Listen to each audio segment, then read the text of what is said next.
Hey guys, in this video I'll be talking about my jet engine and the different systems that it has in it, primarily the electronics system as well as the oil, water, and fuel system as well.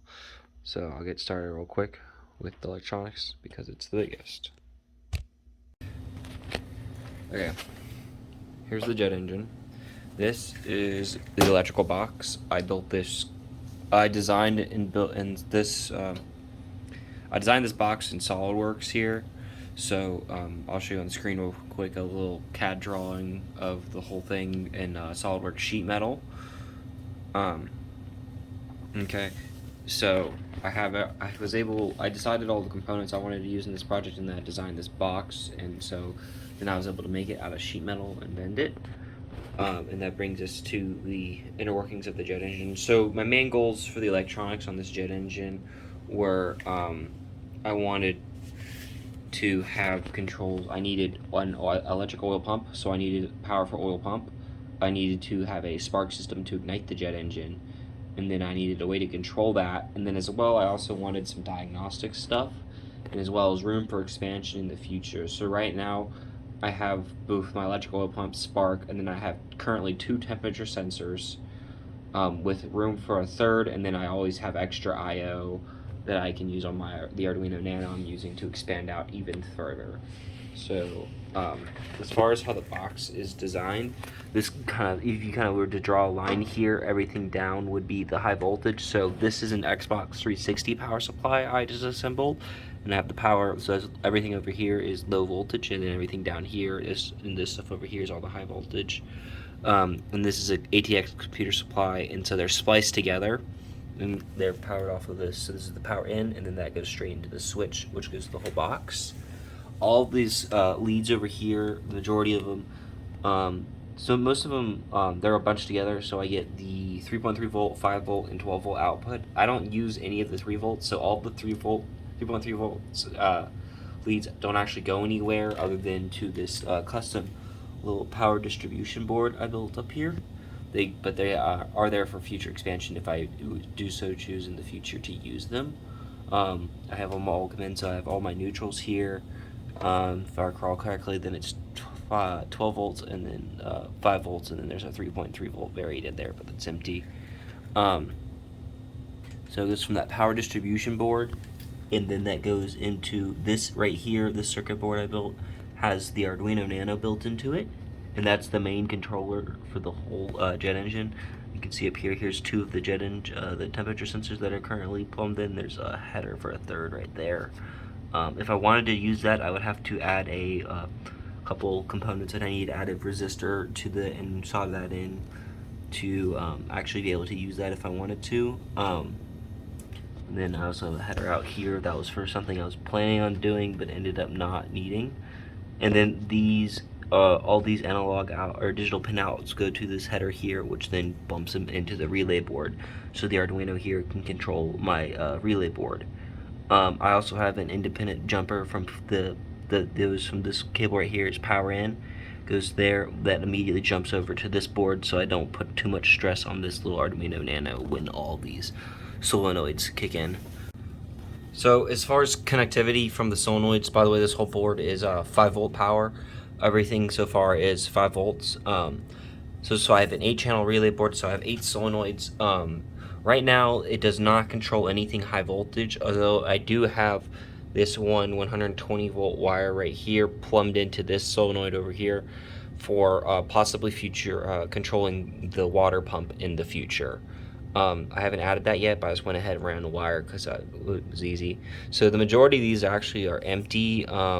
This one over here is also empty. It's just got a wire plumbed in from the motor controller for the oil pump. I can't recall why I did that.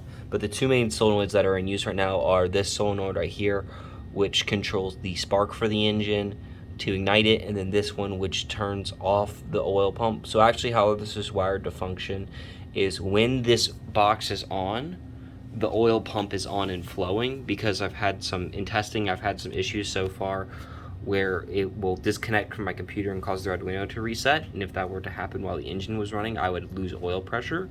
So I would rather have, if the power's on, the oil pump is on. And so what this does is if I activate this relay, it opens the contactor and turns it off. Right now, though, it's not running because this is the motor controller for it, and I have it turned all the way off, and I have a leak in the oil line right now, so I can't actually turn it on right now, or else I'll just start spewing oil all over the floor. So I got to repair that line before I can turn this knob and turn that back on. But the main thing this motor controller allows me to do is to have control over the oil pressure. Otherwise, it would just skyrocket through the roof. And so this allows me to maintain it. I try and keep it around 30 psi. Because the lines I'm using can only go to about 40 before they blow, or 40-45 before they blow. So that's the main internals for the box. This is the cable right now for the Arduino. Or I plan eventually, I already have the board installed. I had this whole board I pulled out of a printer, which is an expansion board, but I can't find another micro B cable laying around my house, so I can't take advantage of it yet. But my plan is to have this micro B port run to this USB-A port so that I can integrate having this cord go through this hole on the outside. I don't know if you can see that in there. Anyway, inside there is another micro B port, so then you could then have this door closed while the jet engine's running. Because right now, if I want to have control interface with the computer, I have to have this door open, unfortunately. And speaking of the computer interface now, I guess I'll move over to that. Okay, so this is my computer interface. It's pretty simple right now. What it does, how I've done it is I'm using a local. There's a server running on this computer, which is on Node-RED, and what it does is I have it all configured. This is actually pretty simple to set up. It's using what's called flows, and so I have all of my input buttons. So I can press these buttons to actually control the oil spark, and there's also an abort button which just turns everything off. Right now I have a monitor, which is just, I have it set in binary to tell me if the stuff is off or on. I gotta set it so it just says off or on, but right now it just displays the input, how I have it, the information carrying over serial. That's just the straight output. I have it telling me if it's off or on in binary to make so I can use integers to understand information easier. As far as the computer talk, I haven't added in the actual I haven't converted it to say off or on yet. That's just a little setup I gotta do. I haven't gotten to yet. And then these are the two oil temperature sensors. So I have just a straight line. I have a line graph down here, and so it's just two different ways to visualize. So I can kind of get the current, and this is kind of like the trending temperature. So I have a little timestamp, and then it's based off of range. So obviously, these aren't the most accurate temperature sensors. It's more of a rough range of about, I don't know, 10, 15 degrees. But I don't need to be too precise. I just like a general trend. So obviously, as the jet engine starts running, all these temps are going to go up, and so you'd see that in the graph trending up over time. I think it runs out. It's a 5-minute max display time on this. So for some reason tonight it does not want to seem to be communicating. It does this sometimes. That's one of the issues I need to iron out. But how this works basically is when I press this button here, what this does is it sends a command back to the Arduino that says, hey, and it runs through an if statement that says, hey, if the spark is currently off, turn it on, or if it's currently on, turn it off. And then the Arduino shoots back every half second what a binary digit that's either 0 for off or 1 for on, which is then displayed here if that spark or oil pump is off or on. So that's how those two sensors work. And then if I signal the abort, it will just turn off everything. And so that's the basics of the electronic system, what I have so far. Right now, I'll just do a super brief description or overview of how the fuel and water systems work. Okay, so my water and fuel systems are both pretty simple. How the main way of controlling it, the engine runs on propane currently. Eventually, I'd like to run it on convert it to run on diesel. That'd be pretty sick. But right now, it just runs on propane. So what I have Here is a propane, just like blowtorch kind of. They're used for like killing weeds. There's a bunch. It's a multi-use tool or whatever. So this just goes into my propane tank, and then this is my main way of controlling fuel right now. And then that just goes out to this this vinyl tubing, which then goes up to the engine. There's also the water vinyl tubing, and then that goes onto this metal pipe. So the pipe starts here, and it gets piped all the way up to the top of the engine and into the engine to be dispersed. Here is the spark lines, by the way.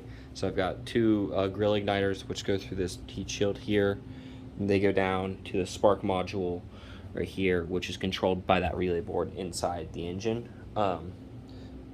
So the fuel system is pretty basic. That's how I control fuel. And then the water system I have set up, I don't know if it's strictly necessary. This turbine actually has water inputs and outputs. That's what I'm using just in case it's needed. I've read online that they're not strictly necessary, but I figured I'd run mine with it just in case. So I have this side being the input, and then this side over here being the output. So how that works is I have, which is line, this right here, which is just a garden hose line that's spliced into it, and then I built this water pump out of an old corded drill and a drill attached pump. So one end of the pump just goes into a bucket of water, which is then attached to the pump, and then the pump feeds it through the turbine, which then spits it out back into the bucket. So it's a pretty simple closed loop system as far as that's concerned. I guess another system that I would cover would be the oiling system. So I've got my oil pump here, which is powered by the relay board. So I've got the power outs from the back here, and that's so this is my oil. This is my old reservoir here. It's this little container right here. The oil goes out from there into this old radiator or condenser from a dehumidifier. It's pumped through the radiator. It comes out into the pump, so it's a draw-through system through the radiator, and then that goes out to the distribution block right here, where it goes into this steel braided cable and into the top of the turbine, and then it also tees out into a oil pressure sensor or oil pressure gauge right here. So that's how I tell my oil pressure. I've actually already done some testing with this engine, so I'm still working through issues, so I'm not going to publish a video on getting it running until I actually have it running, but I will give you guys a little teaser with one of the failed runs.